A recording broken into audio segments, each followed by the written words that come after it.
चलो शुरू करें। मैं आशीष राज पुरोहित, वर्तमान में मैं राजकीय उच्च माध्यमिक विद्यालय फतेहगढ़ में लैब असिस्टेंट की पोस्ट पे कार्यरत हूँ। वैसे आप सभी डियर स्टूडेंट का मैं आशीष की स्कूल में हार्दिक स्वागत करता हूँ। हम क्लास 8 के लिए बहुत ही बढ़िया टॉपिक जिसका नाम है किशोरावस्था की ओर पढ़ रहे हैं। हमने इसके 2 भाग डिस्कस कर लिए हैं। आज हम इसका भाग नंबर 3 डिस्कस करेंगे। यदि मैं पिछले 2 भागों की बात करूं तो हमने 2 भागों में किशोर अवस्था से संबंधित जो लक्षण है, जो कैरेक्टर है, उनके बारे में हमने बातें की कि इस दौरान यानी लगभग 11-12 से लेकर 17-18 साल की उम्र के बीच जो बदलाव हमारे अंदर होते वो कौन कौन से होते मैंने बताए। बदलाव में मैंने आपको बताया कि आपकी ऊंचाई बढ़ेगी यानी हाइट बढ़ेगी, आपकी शारीरिक वृद्धि होगी यानी आपकी चौड़ाई भी बढ़ेगी। इसके अलावा आपकी आवाज़ में चेंजेबल प्रवृत्ति आएगी। ये प्रवृत्तियाँ लड़के और लड़कियों दोनों में अलग अलग आएगी। फिर मैंने आपको कल वाले भाग में बताया कि जो गौण लैंगिक लक्षण होते वो क्या होते, ऐसे लक्षण जिसके आधार पे हम लड़के और लड़कियों में विभेदन कर सके वो कहलाते हैं गौण लैंगिक लक्षण। इसके लिए जो चीज़ें उत्तरदायी होती है उसे हम बोलते हैं हार्मोन। क्या बोलते हैं?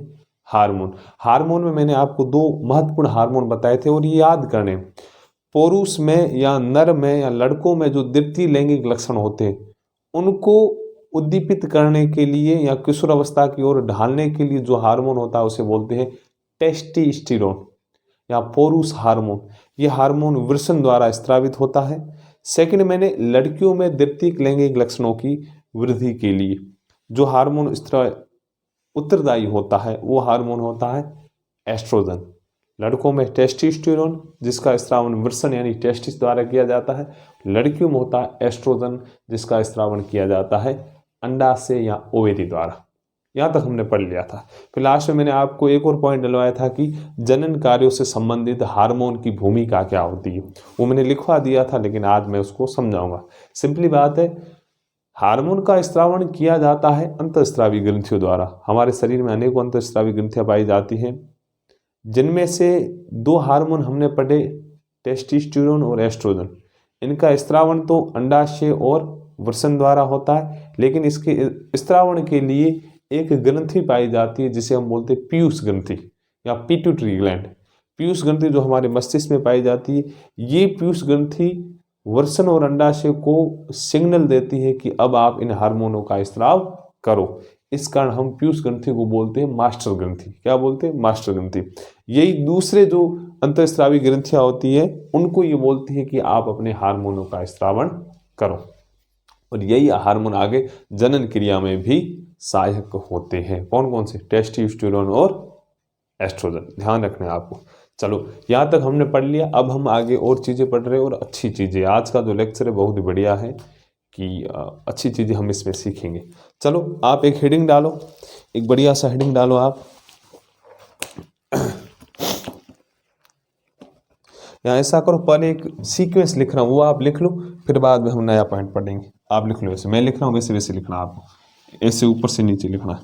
लिखो आप, पीयूष ग्रंथि, पीयूष ग्रंथि लिखते जाओ आप साथ साथ,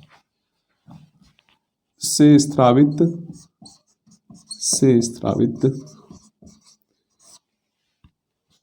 हार्मोन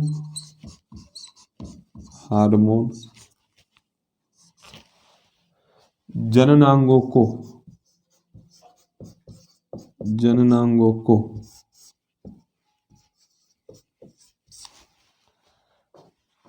टेस्टोस्टेरोन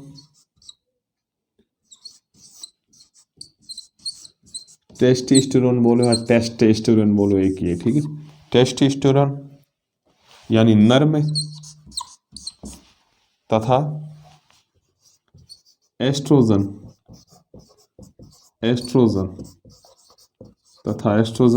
ये किसमें होता है? स्त्रियों में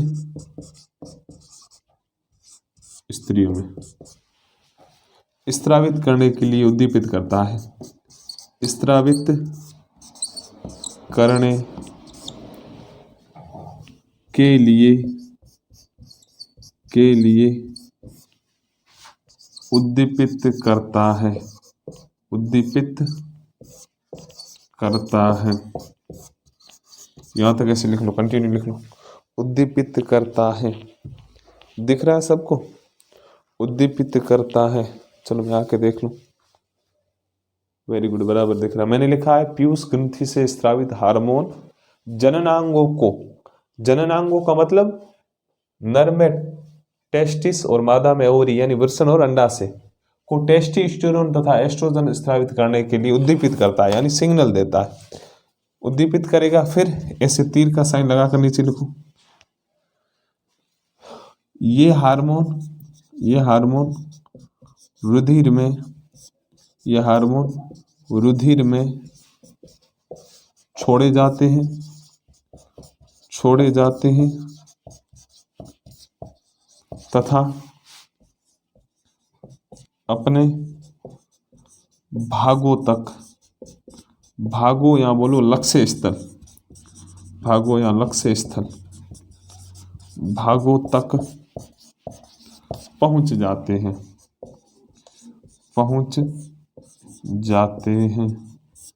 भागों तक पहुंच जाते हैं। ये लिख लो आप, भागों तक पहुंच जाते हैं।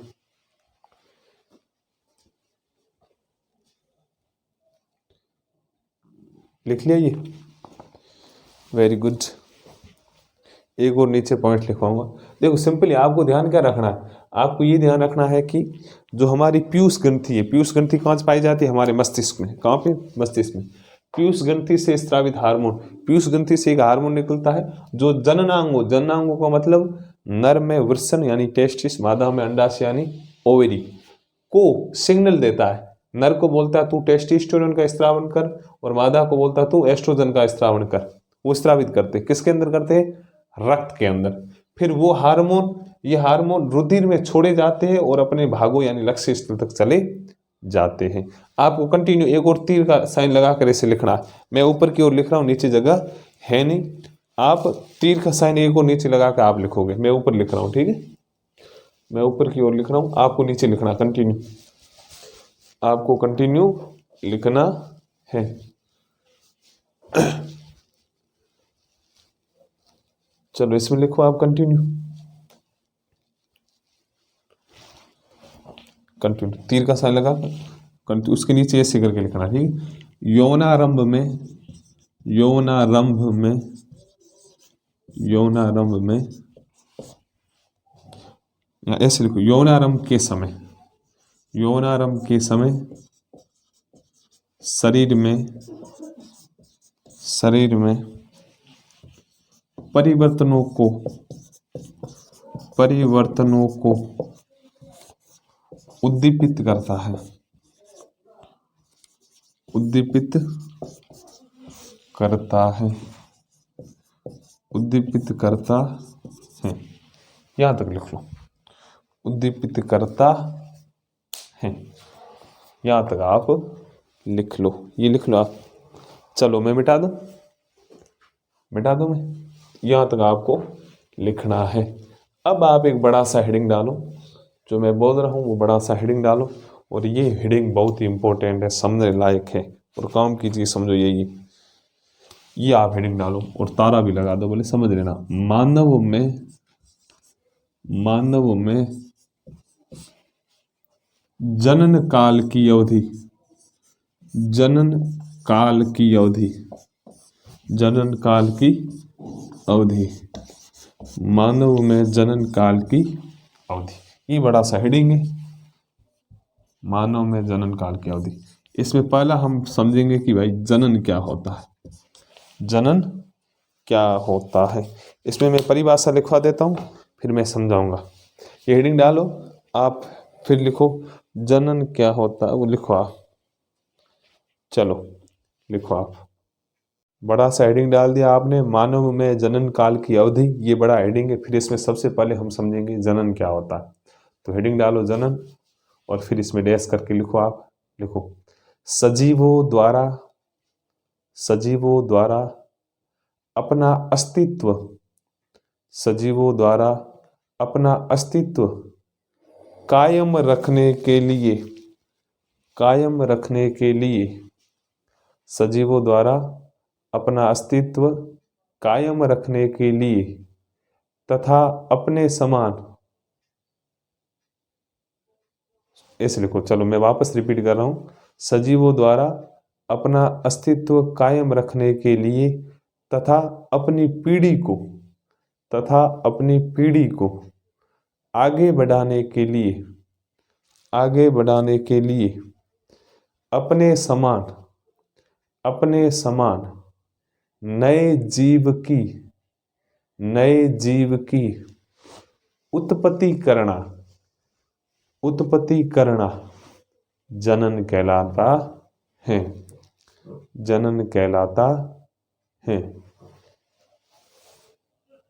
लिख ली परिभाषा। सजीव द्वारा अपना अस्तित्व कायम रखने के लिए तथा अपनी पीढ़ी को आगे बढ़ाने के लिए अपने समान नए जीव को उत्पन्न करना जनन कहलाता है। नॉर्मली जनन का मतलब होता है बच्चे पैदा करना। क्या? बच्चे पैदा करना। और हमने हेडिंग डाला है मानव में जनन काल की अवधि। अवधि का मतलब होता है समय या पीरियड, यानी मानव में नर यानी पुरुष कितनी उम्र तक या महिला यानी औरतें कितनी उम्र तक बच्चे पैदा करने की क्षमता रख सकते हैं, वो हम पढ़ेंगे। मतलब कौन सी उम्र के बाद शुरू होती ये चीज़ें और कहाँ तक आकर ये खत्म होती, वो हम आज पढ़ेंगे। करें शुरू उसको। चलो ये लिख लिया आपने परिभाषा। अब मैं कुछ पॉइंट्स लिखवा रहा हूँ, वो हम पॉइंट्स लिखेंगे फिर आगे शुरू करेंगे। चलो एक लाइन छोड़ के आप लिखो, एक लाइन छोड़ के लिखो। जब किशोरों के वृषण तथा अंडाशय युग्मक उत्पादित करते हैं। युग्मक ऐसे लिखना है, युग्मक उत्पादित करने लगते हैं, ऐसे लिखो। वापस रिपीट कर रहा हूं। जब किशोरों के वृषण तथा अंडाशय युग्मक उत्पादित करने लगते हैं, तब वे जनन के योग्य हो जाते हैं।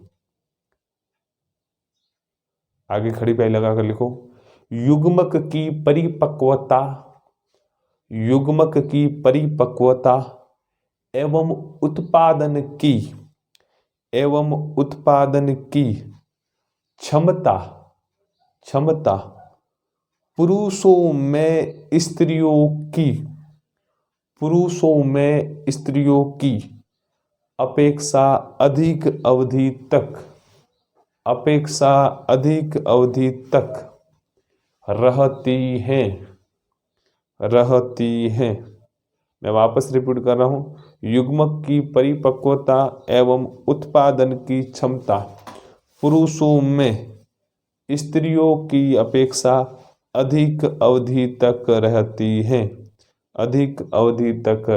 हैं। खड़ी पाई लगाकर नई वाली लाइन से लिखो। स्त्रियों में जननावस्था, मैं जैसे लिख रहा हूं वैसे लिखना है। स्त्रियों में जननावस्था ऐसे लिखना। जननावस्था का प्रारंभ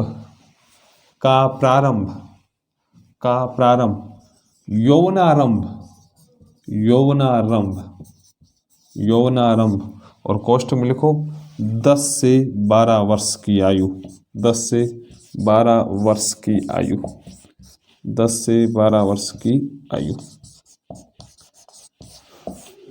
10 से 12 वर्ष की आयु। कोष्ठ करो बंद। से हो जाता है तथा सामान्यतः 45 से 50 वर्ष की आयु तक चलता रहता है।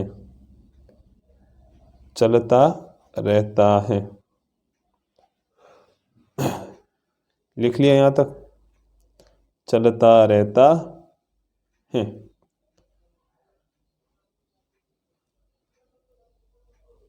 चलो आगे लिखो आप। आगे लिखो। यौवन अवस्था पर अंडाणु परिपक्व होने लगते हैं। अंडाणु परिपक्व होने लगते हैं एवं अंडाशयों में एक अंडाणु परिपक्व होता है। एक अंडाणु परिपक्व होता है। ये थोड़ी थ्योरी है, एक थ्योरी जो मैंने थोड़ी बहुत लिखवाई है, एक अंडाणु परिपक्व होता है। बाकी वाली थ्योरी मैं लिखवाऊंगा आपको कल। आज के लिए इतना खूब है, ये चीज़ें मैं कल आपको समझाऊंगा। चलो बढ़िया पढ़ाई करो। जय हिंद, धन्यवाद।